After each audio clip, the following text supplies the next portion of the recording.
Hello दोस्तों, कैसे हो आप लोग। उम्मीद करता हूँ कि आप लोग अच्छे होंगे। तो दोस्तों, आज हम आप लोगों के लिए लेके आए हैं आरपीएफ का क्वेश्चन, जो कि आपके लिए काफ़ी इम्पोर्टेंट क्वेश्चन है, जो कि ऐसे ही क्वेश्चन परीक्षा में आप लोगों के पूछे जाते हैं।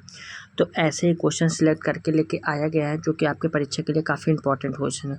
तो दोस्तों, वीडियो पर नए थे वीडियो को लाइक कर दीजिए, चैनल पर नए थे चैनल को सब्सक्राइब करके चैनल के साथ जरूर जुड़िए। हम ऐसे ही क्वेश्चन सिलेक्ट करके लेके आते हैं जो आपके परीक्षा के लिए काफ़ी इंपॉर्टेंट होते हैं। ठीक है दोस्तों, अब हम बढ़ते हैं अपने पहले क्वेश्चन की ओर। पहला क्वेश्चन हमारा क्या कहते हैं, वायुमंडलीय दाब को किससे मापा जाता है। तो वायुमंडलीय दाब को किससे मापा जाता है, तो वायुमंडलीय दाब को बैरोमीटर से नापा जाता है। तो इसका right answer option number B होगा। ऑप्शन नंबर बी हमारे इस क्वेश्चन का बिल्कुल राइट आंसर।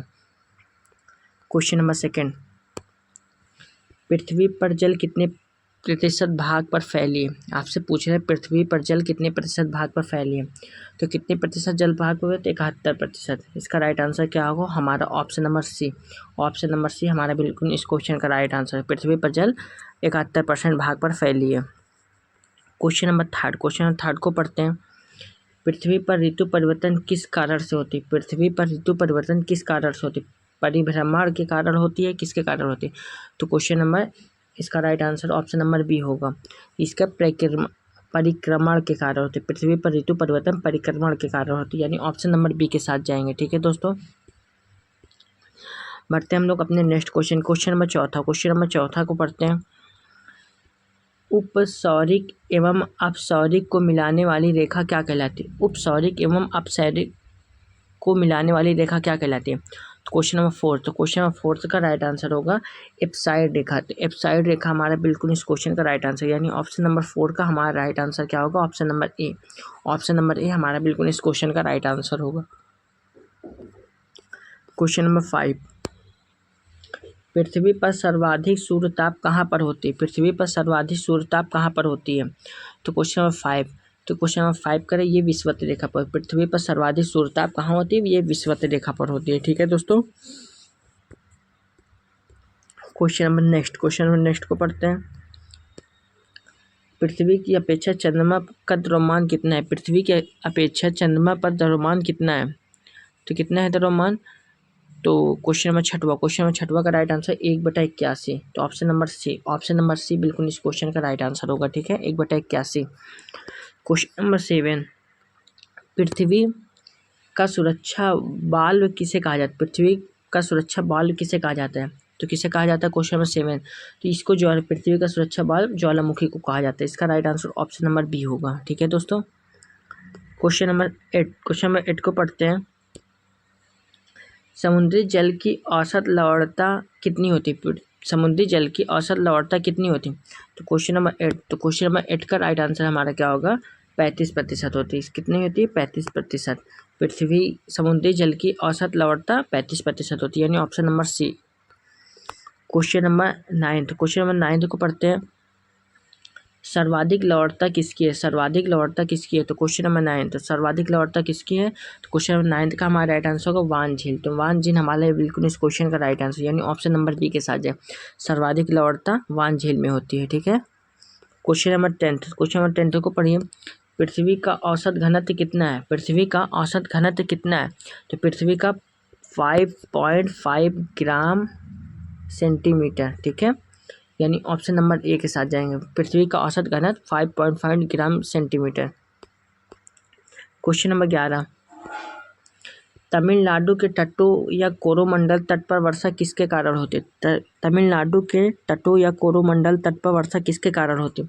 तो क्वेश्चन नंबर 11 का हमारा राइट आंसर क्या होगा, ये उत्तर पूर्वी या लौटती मानसून के कारण होती है। ठीक है, ऑप्शन नंबर सी के साथ जाएंगे हम लोग।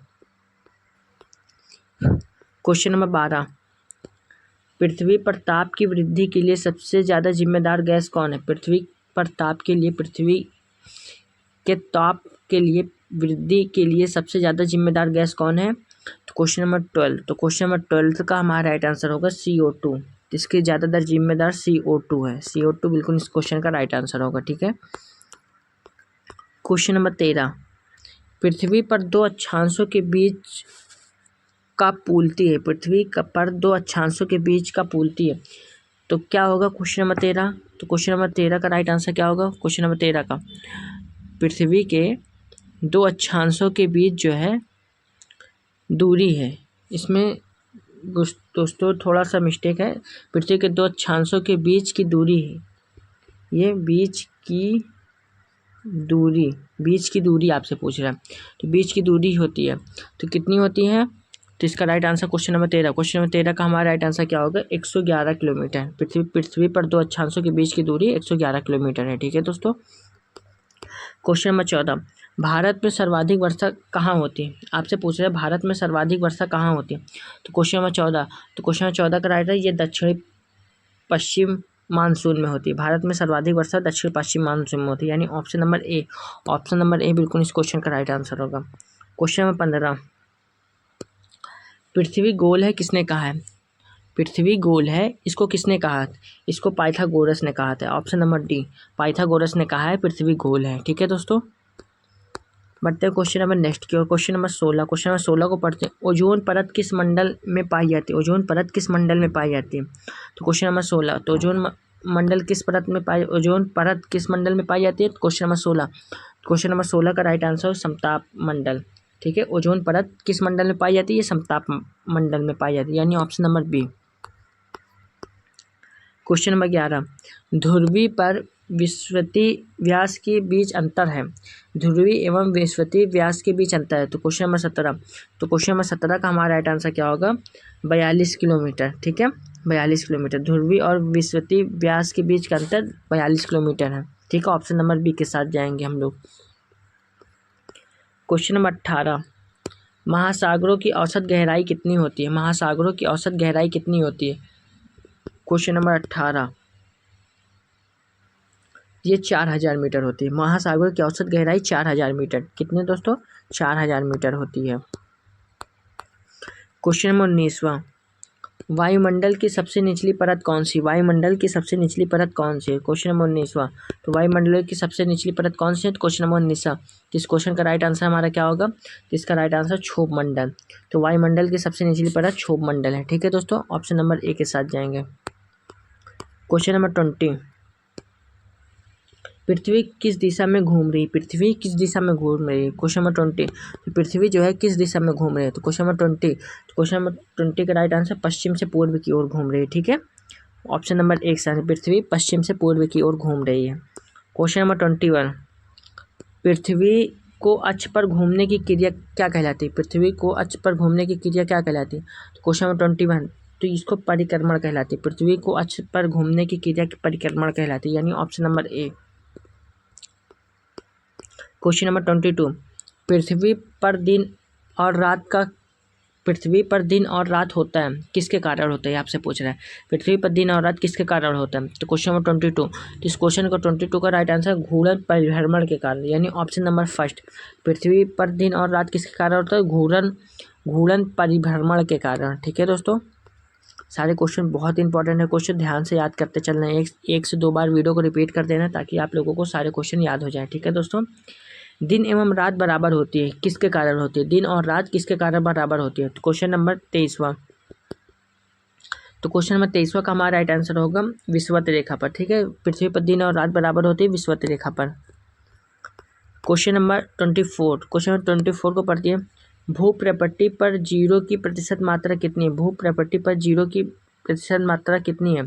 क्वेश्चन नंबर 24, जिसका राइट आंसर 46.6%, यानी ऑप्शन नंबर ए के साथ जाएंगे। ऑप्शन नंबर ए बिल्कुल इस क्वेश्चन का राइट आंसर होगा। क्वेश्चन नंबर 25वां, अंतर्राष्ट्रीय तिथि रेखा कहलाती है। अंतर्राष्ट्रीय तिथि रेखा कहलाती है। तो क्वेश्चन नंबर 25, अंतर्राष्ट्रीय तिथि रेखा कहलाती है तो 180 डिग्री देशांतर रेखा, यानी ऑप्शन नंबर डी के साथ जाएंगे। क्वेश्चन नंबर 26, भारत का मानक समय कहलाती है। भारत का मानक समय कहलाती है। भारत का मानक समय क्या कहलाती है? तो 82.5 डिग्री पूर्वी देशांतर रेखा, यानी option number B. Option number B इस क्वेश्चन का बिल्कुल राइट आंसर होगा। क्वेश्चन नंबर 27, भूप्रपट्टी में प्रचुर मात्रा में पाए जाने वाला तत्व। भूप्रपट्टी में प्रचुर मात्रा में पाए जाने वाला तत्व। क्वेश्चन नंबर 27, क्वेश्चन नंबर 27 का हमारा राइट आंसर क्या होगा? इसका होगा मैग्नीशियम। मैग्नीशियम हमारा बिल्कुल इस क्वेश्चन का राइट आंसर, यानी ऑप्शन नंबर डी। भूप्रपट्टी में प्रचुर मात्रा में पाए जाने वाला तत्व मैग्नीशियम है। ठीक है, क्वेश्चन नंबर 28, विषुवत रेखा पर दो देशांतरों के बीच अधिकतम दूरी कितनी है? विषुवत रेखा पर दो देशांतरों के बीच अधिकतम दूरी कितनी है? तो कितनी है दोस्तों? Question number 28। क्वेश्चन नंबर 28 का राइट आंसर है 111.32 किलोमीटर। 111.32 किलोमीटर, ठीक है। यानी किसके साथ? ऑप्शन नंबर सी के साथ जाएंगे। और क्वेश्चन नंबर 28 का right answer option number C है। क्वेश्चन नंबर 29, समान खारेपन वाले स्थानों को मिलाकर खींची गई रेखा क्या कहलाती है? Isohyet, isotherm, isobar, आइसोहेल्नाइन। तो क्वेश्चन नंबर 29, तो समान खारेपन वाले स्थानों को मिलाकर खींची गई रेखा क्या कहलाती है? तो क्वेश्चन नंबर 29। तो क्वेश्चन नंबर 29 का हमारा right answer option number D. Option number D पे क्या आता है? आइसोहेलाइन। आइसोहेलाइन बिल्कुल इस क्वेश्चन का राइट आंसर होगा। क्वेश्चन नंबर 30, दो देशांतर रेखाओं के बीच की दूरी है। दो देशांतर रेखाओं के बीच की दूरी क्या है? तो क्वेश्चन नंबर 30। तो क्वेश्चन नंबर 30 का राइट आंसर गोरी बिल्कुल इस क्वेश्चन का राइट आएंगे, यानी ऑप्शन नंबर ए के साथ जाएंगे। क्वेश्चन नंबर 31, पृथ्वी पर ऊर्जा का मूल स्रोत क्या है? पृथ्वी पर ऊर्जा का मूल स्रोत क्या है? क्वेश्चन नंबर 31, पृथ्वी पर ऊर्जा का मूल स्रोत क्या है?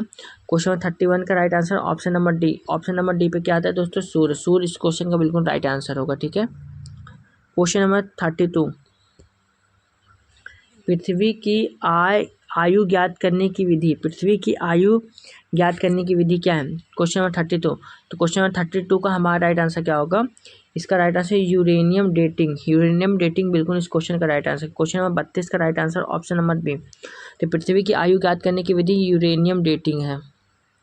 क्वेश्चन नंबर 33, पृथ्वी एक घंटे में कितनी बार पृथ्वी एक घंटे में घूमती है? तो कितना? पृथ्वी एक घंटे में घूमती है कितना? तो क्वेश्चन नंबर 33। तो क्वेश्चन नंबर 33 का राइट आंसर है 15 डिग्री देशांतर। पृथ्वी एक घंटे में 15 डिग्री देशांतर घूमती है, ठीक है। इसका right answer option number C होगा। क्वेश्चन नंबर 34, क्षोभ मंडल में प्रति 165 मीटर की ऊंचाई पर ताप कितने कम हो जाता है? क्षोभ मंडल में प्रति 165 मीटर की ऊंचाई पर ताप कितना कम हो जाता है? 2 degree Celsius, 3 degree Celsius, 4 degree Celsius या 1 डिग्री सेल्सियस। तो क्षोभ मंडल में प्रति 165 मीटर की ऊंचाई पर ताप कितना कम हो जाता है? क्वेश्चन नंबर 34, इसका राइट आंसर 1 डिग्री सेल्सियस, यानी ऑप्शन नंबर डी के साथ जाएंगे। क्वेश्चन नंबर 35, पृथ्वी के अंदर प्रति 32 मीटर की गहराई में जाने पर तापमान में कितने की वृद्धि होती है? पृथ्वी के अंदर प्रति 32 मीटर की गहराई में जाने पर तापमान में कितने की वृद्धि होती है? तो क्वेश्चन नंबर 35 की इसका राइट आंसर 1 डिग्री सेल्सियस की वृद्धि होती है, ठीक है। ऑप्शन नंबर सी के साथ जाएंगे। क्वेश्चन नंबर 36, पृथ्वी का सुरक्षा कवच क्या कहलाता है? पृथ्वी का सुरक्षा कवच क्या कहलाता है? Question number 36। तो पृथ्वी का सुरक्षा कवच क्या कहलाता है? क्वेश्चन नंबर 36 का हमारा राइट आंसर क्या होगा? ओजोन परत। ओजोन परत पृथ्वी का सुरक्षा कवच कहलाता है, यानी option number A. Question number 37, 0 degree देशांतर रेखा कहाँ से गुजरती है? 0 डिग्री देशांतर रेखा कहाँ से गुजरती है? तो क्वेश्चन नंबर 36, ये लंदन से होकर गुजरती है, ठीक है। 0 डिग्री देशांतर रेखा कहाँ से गुजरती है? ये लंदन से होकर गुजरती है, यानी ऑप्शन नंबर सी के साथ जाएंगे। क्वेश्चन नंबर 38, ओजोन परत की मोटाई मापने की इकाई क्या है? ओजोन परत की मोटाई मापने की इकाई क्या है? Question number 38। तो क्वेश्चन नंबर 38 का हमारा राइट आंसर क्या होगा? इस क्वेश्चन का राइट आंसर होगा डाप्सन। डाप्सन हमारा बिल्कुल इस क्वेश्चन का राइट आंसर होगा, यानी option number C. Question number 39, radio ध्वनि किस मंडल से परिवर्तित होते हैं? रेडियो ध्वनि किस मंडल से परिवर्तित होते हैं? Question number 39। तो रेडियो ध्वनि किस मंडल से परिवर्तित होती है? Question number 39। तो ये आयन मंडल से परिवर्तित होती है, यानी ऑप्शन नंबर बी, रेडियो ध्वनि आयन मंडल से परिवर्तित होती है। क्वेश्चन नंबर 40, पृथ्वी पर उपसौर किस तिथि को होती है? पृथ्वी पर उपसौर किस तिथि को होती है? क्वेश्चन नंबर 40, तो पृथ्वी पर उपसौर किस तिथि को होती है? ये 3 जनवरी को होती है। पृथ्वी पर उपसौर किस तिथि को होती है? 3 जनवरी को होती है, ठीक है। इसका right answer option number B होगा। क्वेश्चन नंबर 41, पृथ्वी पर अपसौर किस तिथि को होती है? पृथ्वी पर अपसौर किस तिथि को होती है? पृथ्वी पर अपसौर किस तिथि होती है? ये 4 जुलाई को होती है, यानी ऑप्शन नंबर सी, पृथ्वी पर अपसौर किस तिथि को होती है? 4 जुलाई को। पृथ्वी पर दिन और रात कब बराबर होता है? पृथ्वी पर दिन और रात कब बराबर होता है? क्वेश्चन नंबर 42, तो पृथ्वी पर दिन और रात कब बराबर होता है? 28 सितंबर को भी, 21 मार्च को भी। ठीक है, तो पृथ्वी पर दिन और रात कब बराबर होती है, यानी ऑप्शन नंबर डी के साथ जाएंगे। 42 का ऑप्शन नंबर डी बिल्कुल सही होगा। क्वेश्चन नंबर 43, 1 डिग्री देशांतर बराबर होता है, 1 डिग्री देशांतर बराबर होता है, कितना बराबर होता है? 1 डिग्री देशांतर बराबर होता है। इस क्वेश्चन में 43, क्वेश्चन में 43 का right answer option number A, यानी 4 मिनट। 1 डिग्री देशांतर बराबर होता है 4 मिनट के। क्वेश्चन नंबर 44, क्वेश्चन नंबर 44 को पढ़िए। पृथ्वी के संपूर्ण बाह्य परत पर क्या कहलाती है? पृथ्वी की संपूर्ण बाह्य परत क्या कहलाती है? तो पृथ्वी की संपूर्ण बाह्य परत क्या कहलाती है? ये लिथोस्फीयर कहलाती है। क्या कहलाती है? लिथोस्फीयर कहलाती है, यानी option number D, option number D बिल्कुल इस क्वेश्चन का राइट आंसर होगा। तो दोस्तों हमारे पास कुल मिलाकर 44 क्वेश्चन थे। 44 क्वेश्चन में आप लोगों का स्कोर क्या रहा है? 44 क्वेश्चन में आप लोगों का स्कोर कितना रहा? आप लोगों को सही कितना गया है, गलत कितना गया? आप लोगों को सारे क्वेश्चन बताना है और कमेंट करके ज़रूर बताइए, इससे आप लोगों को भी पता होगा कि मेरे क्वेश्चन कितने सही जा रहे हैं, कितने गलत जा रहे हैं। आरपीएफ के लिए, एसएससी जीडी के लिए काफ़ी इंपॉर्टेंट क्वेश्चन है, आप लोग इसको याद करते चलिए। सारे क्वेश्चन बहुत ही इंपॉर्टेंट क्वेश्चन है, आपके परीक्षा के लिए काफ़ी हद से ज़्यादा इंपॉर्टेंट। तो आप लोग क्वेश्चन को याद करिए और वीडियो को पसंद आए तो वीडियो को लाइक ज़रूर कर दे। चैनल पर नया, चैनल को सब्सक्राइब करके चैनल के साथ ज़रूर जुड़िए। ठीक है तो दोस्तों, ताकि